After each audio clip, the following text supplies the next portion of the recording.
Bonjour à tous, j'espère que vous allez super bien. Aujourd'hui, on se retrouve pour une nouvelle vidéo dans laquelle je vais vous parler d'une de mes casquettes professionnelles. Alors, il y en a qui le savent déjà et puis il y en a d'autres qui me connaissent juste via cette chaîne et du coup qui vont le découvrir. Mais en fait, un de mes boulots, un de mes jobs, c'est d'être monitrice de portage. Je vais un peu vous parler dans cette vidéo de comment je suis arrivée au portage, quels sont mes moyens de portage préférés, ceux avec lesquels j'ai porté mes enfants à moi. Je vais vous parler du portage de mes jumeaux, je vais vous parler des porte-bébés que j'utilise encore actuellement avec mes enfants. Bref, on va parler de portage aujourd'hui.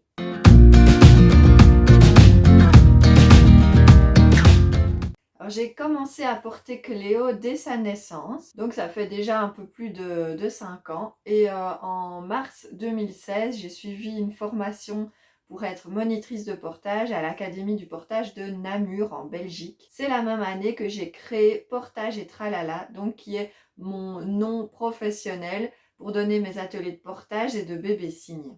Donc mon boulot, c'est de rencontrer les parents en atelier afin de les aiguiller dans le choix d'un porte-bébé pour qu'ils puissent trouver le moyen de portage qui leur conviendra le mieux. Alors, en tant que professionnelle, je ne dis jamais quel moyen de portage je préfère, quel moyen de portage j'ai utilisé avec mes enfants. C'est hyper rare quand j'en parle en atelier parce qu'en fait j'ai un petit peu peur d'orienter le choix des parents vers un porte-bébé qui leur correspond au final pas vraiment. Je ne veux pas influencer leur choix, je veux qu'ils choisissent en connaissance de cause. Donc je les informe sur tout ce qui existe et puis c'est à eux à choisir en fonction de ce qu'ils auront essayé, de ce qu'ils auront aimé ou pas aimé. Alors je vais vous faire un petit top 10 des porte-bébés que j'ai utilisés à la maison avec mes enfants. Avant de commencer, il est super important de savoir que les moyens de portage dont je vais vous parler ici, ce sont mes chouchous à moi, ce qui ne veut pas dire qu'ils vous conviendront à vous. En fait, ça dépend vraiment du porteur et du bébé. Donc si vous êtes plus grand, plus petit, plus large, plus mince, ça vous conviendra peut-être pas. Ça dépendra aussi beaucoup de votre confort et ça dépendra aussi de votre enfant. Si votre enfant est hypertonique, qu'il a du reflux ou qu'il a un handicap, si ce sont des jumeaux, si c'est un nouveau-né ou un bambin de 2 ans, on n'utilisera pas le même moyen de portage. Donc vraiment, cette vidéo ne remplace absolument pas un atelier de portage. L'atelier de portage, il va vous permettre de savoir ce qui vous convient à vous et donc essayer les moyens de portage en atelier, c'est le meilleur plan pour faire des économies parce qu'il y a beaucoup de parents qui achètent des porte-bébés qui au final ne leur conviennent pas du tout. Donc allez en atelier, allez essayer, tester et écouter les bons conseils des monitrices de portage qui sont formées pour vous accompagner. Alors ça, c'est le moyen de portage que j'ai utilisé dès la naissance de mes 3 enfants. Donc j'ai porté les 3 avec, c'est la petite écharpe sans nœud de Je porte mon bébé qui s'appelle maintenant Love Radius. En fait, ce que j'adore dans ce sling, c'est vraiment qu'il est hyper fin. Et donc pour un tout nouveau-né, c'est l'idéal parce qu'un nouveau-né, en tout cas moi, j'avais pas envie de lui mettre un gros tissu plutôt rêche sur lui. Donc je la trouve très douce, très légère à porter. Par contre, clairement, j'ai juste porté les premières semaines avec et puis c'était tout parce que je la trouve pas du tout assez soutenante quand bébé grandit. Le sling, c'est un portage asymétrique, donc vous avez le poids juste sur une épaule et c'est plutôt un moyen de portage qu'on utilise sur une courte période. Donc moi je l'utilisais beaucoup à la maison ou bien pour faire le trajet de la maison jusqu'à la voiture. Pour mes jumeaux, j'ai beaucoup utilisé à l'hôpital parce que ça prenait vraiment pas beaucoup de place dans la valise de maternité. Donc pour moi ça c'était un indispensable pour le début de vie. Je les regroupe parce que je les ai utilisées toutes les deux, autant l'une que l'autre. C'est les extensibles de Love Radius. Donc on a la basique et l'original. Alors la basique, je l'ai vraiment utilisée beaucoup pour Cléo. Je dirais la première année. J'adorais ce côté plaquant. En fait, ça fait vraiment l'effet comme si on avait un deuxième t-shirt moulant sur soi. Et ça vient vraiment mettre bébé tout contre notre cœur. C'est un nœud qu'on peut faire à l'avance et puis installer bébé. Donc je trouvais ça vraiment très pratique. Et celle-ci, je l'ai beaucoup utilisée aussi jusqu'à 1 an, idem, parce que je trouvais qu'au bout de la première année, le poids du bébé faisait qu'il y avait un effet rebond que je trouvais assez désagréable. Moi j'ai une scoliose, donc il faut que le soutien il soit super bon. L'effet rebond, ça me fait vite mal au dos. Donc pour moi, ça convenait plus à partir de 1 an. Mais avant ça, je l'ai adoré. C'est le premier moyen de portage que j'ai acheté pour mes enfants. Pendant ma grossesse de Cléo, je l'ai acheté. Et en fait, je savais très bien que je pourrais pas l'utiliser tout de suite parce que voilà, un mètre taille, ça s'utilise à partir de plus ou moins 4 mois. En tout cas, celui-ci dans cette version-là. Je sais que depuis, ils ont changé les tailles, mais moi, voilà, j'ai un ancien modèle. Et donc, je me souviens que j'avais vraiment attendu impatiemment pour pouvoir l'essayer. Et à partir du moment où elle a eu 4-5 mois, plus ou moins, je l'ai utilisée, mais de manière super intensive. Je l'ai d'abord utilisée en ventrale, et puis je l'ai utilisée au dos. Et on a beaucoup porté Mathéo aussi là-dedans. Il aimait moins les écharpes et il préférait le mètre-taille, donc on l'a beaucoup porté là-dedans. En fait, le mètre-taille de Fidela, c'est un peu ma Madeleine de Proust, parce qu'en fait, quand j'étais enceinte, j'ai vu une maman de mes connaissances qui portait avec un mètre-taille comme celui-ci, et ça a été comme le coup de foudre pour le portage grâce à ce porte-bébé là. Restez jusqu'au bout parce que le numéro 10 est vraiment particulier pour moi, vous verrez de quoi je parle un petit peu plus loin dans la vidéo. Ce sling là aussi, il a porté mes 3 enfants. Je l'ai acheté d'occasion, celui-là je l'avais acheté 130 € si je me souviens bien. Un sling bien soutenant comme j'aime. Alors il a porté donc mes 3 enfants et jusque très tard. Je vous parlerai à la fin des porte-bébés que j'utilise encore, celui-là en fait clairement partie. Il a porté mes enfants du début de vie jusqu'à encore maintenant. Donc c'est vraiment du robuste de chez Robuste. Le souvenir particulier que j'ai avec ce sling, c'est que quand j'étais enceinte de Mia et Mathéo, souvent Cléo, elle voulait encore être portée. Elle avait 2 ans et demi, mais ça lui arrivait encore de vouloir faire des câlins en portage. Et donc j'utilisais ce sling-là. Et donc j'ai vraiment ce souvenir-là de mon gros bidou et du sling qui venait permettre de pouvoir porter Cléo malgré ma grossesse gémellaire. Donc vraiment quand je vous parle d'une soutenance énorme, ben voilà, clairement il est hyper soutenant. Encore une fois, la marque Love Radius, mais vraiment c'est un incontournable quand on se lance dans le portage. Là c'est un préformé. Là c'est le Woody Carrier. En fait avant j'avais le Physio Carrier et je l'aimais beaucoup. C'est celui avec le filet. Quand ils ont lancé celui-là, j'étais assez sceptique quand je voyais les photos parce qu'ils l'ont lancé juste avant l'été. Et je me disais mais ce tissu a l'air juste trop chaud pour l'été. Et je l'ai acheté parce que en tant que monitrice, j'ai besoin d'avoir les dernières nouveautés. Et quand je l'ai essayé, j'ai compris tout de suite. C'est un tissu en fait qu'ils ont créé pour ce porte-bébé et qui est hyper respirant. Donc on peut l'utiliser autant en été qu'en hiver. Il est hyper agréable et moi j'adore le look qu'il fait quoi. J'ai beaucoup porté Mia avec celui-là. Bon maintenant ils sont trop grands malheureusement, mais vraiment c'était un de mes chouchous.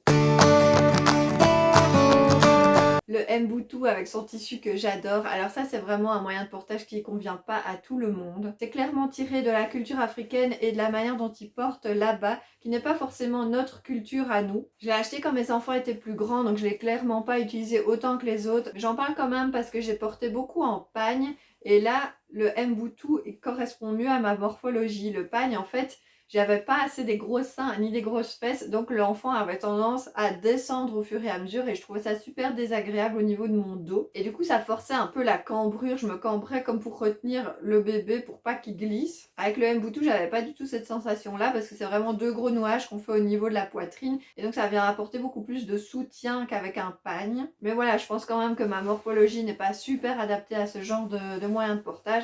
Mais je l'adore, j'adore porter un petit peu de manière plus traditionnelle, je trouve ça super intéressant.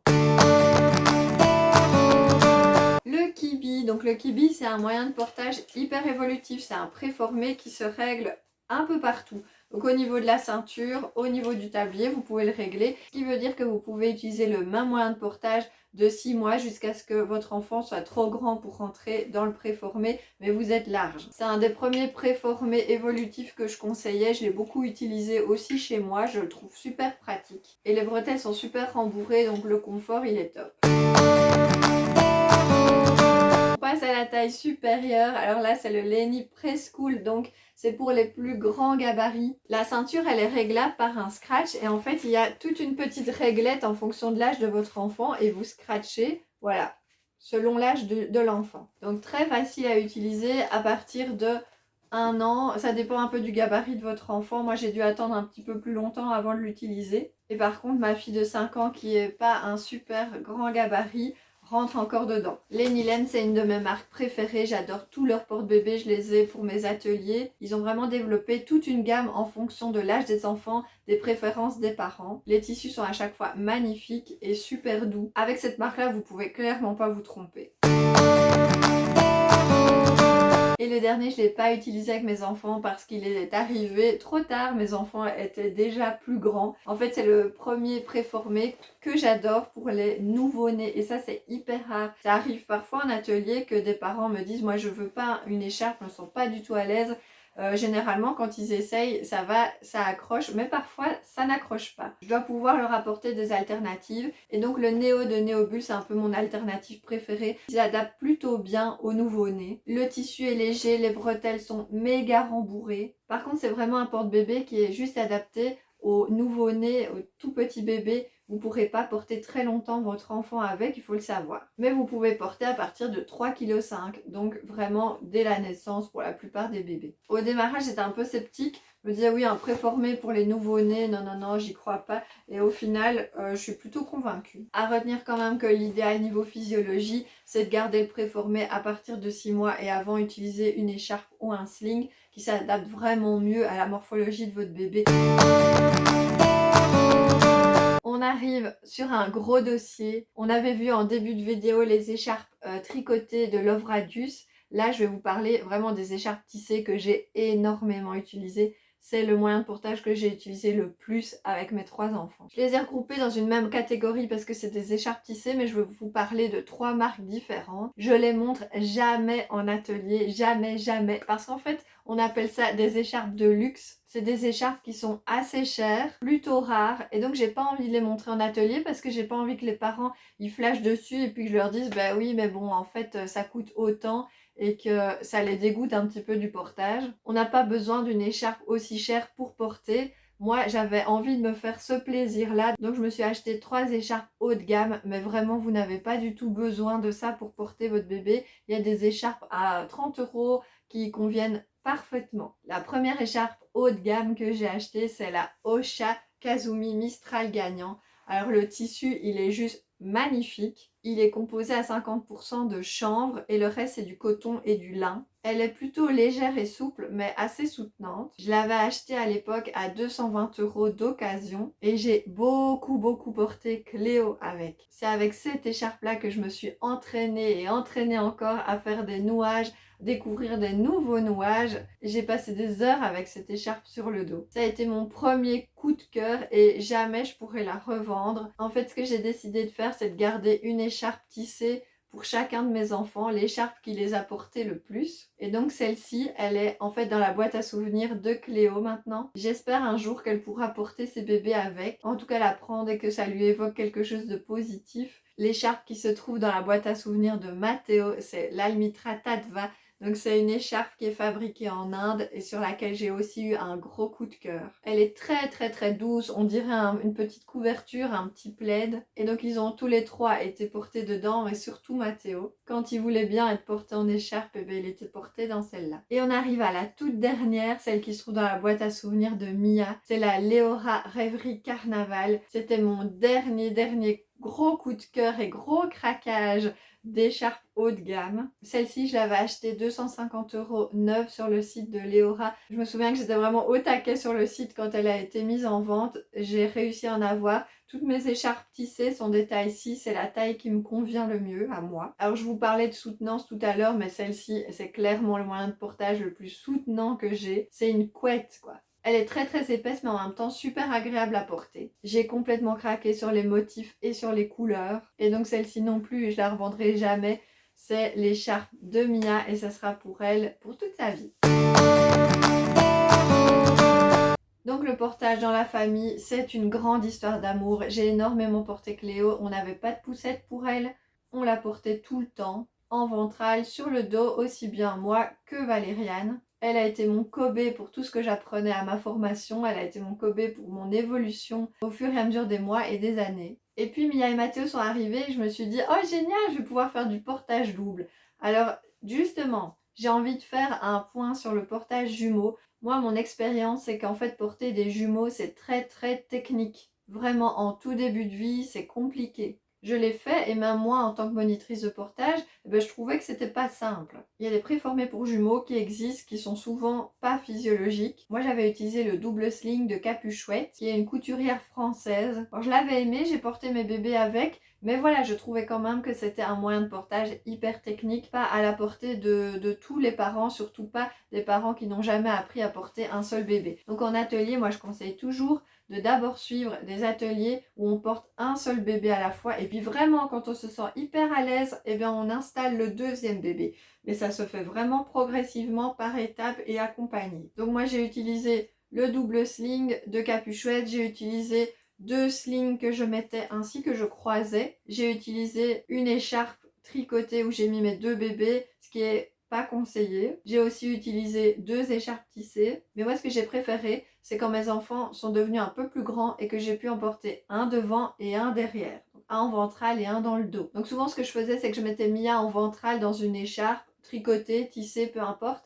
Et puis je mettais Mathéo dans le dos avec un préformé ou le métail. Comme ça c'était super facile parce que Mathéo il avait tendance à pas vouloir rester très longtemps en portage.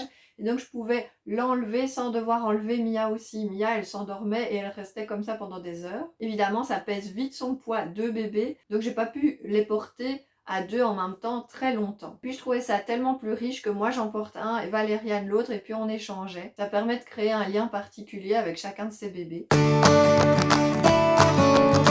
Alors maintenant mes enfants, à l'heure où je tourne cette vidéo, Cléo elle a 5 ans et 3 mois et Mia et Mathéo ils ont 2 ans et 3 mois. Je n'ai presque plus de porte-bébé à la maison parce que je ne pratique presque plus le portage au sein de ma famille. Mes enfants, à partir du moment où ils ont commencé à grandir, à marcher, ils n'ont plus trop été intéressés par le portage, c'est normal. Il y a encore quelques moments où ça arrive. S'ils ont besoin d'un câlin ou s'ils sont très fatigués et que moi je dois faire à manger, je vais les mettre au dos. Ou si on va en promenade, on emporte toujours un porte-bébé avec parce qu'il y en a toujours bien un moment qui est fatigué. Et donc moi ce que j'utilise encore à la maison, c'est ce sling et le preschool. Je les ai gardés parce que c'est ce qui convient encore à la taille, au gabarit de mes enfants. Tous les autres moyens de portage, ils sont au jardin des familles, là où je donne mes ateliers de portage aux jeunes parents. Voilà, cette vidéo touche à sa fin. Je vous mettrai toutes les références des porte-bébés que je vous ai montrées dans la barre d'infos. N'hésitez pas à me dire, et vous, quel moyen de portage vous avez utilisé? Quelle est votre histoire avec le portage? Jusqu'à quel âge vous avez porté? Est-ce que vous portez encore? Dites-moi tout en commentaire. Si c'est pas déjà fait, je vous invite à vous abonner à ma chaîne et à mettre un petit like si vous avez aimé cette vidéo. N'hésitez pas à la partager et à me suivre sur mes réseaux. Je vous embrasse et je vous dis à la semaine prochaine. Ciao!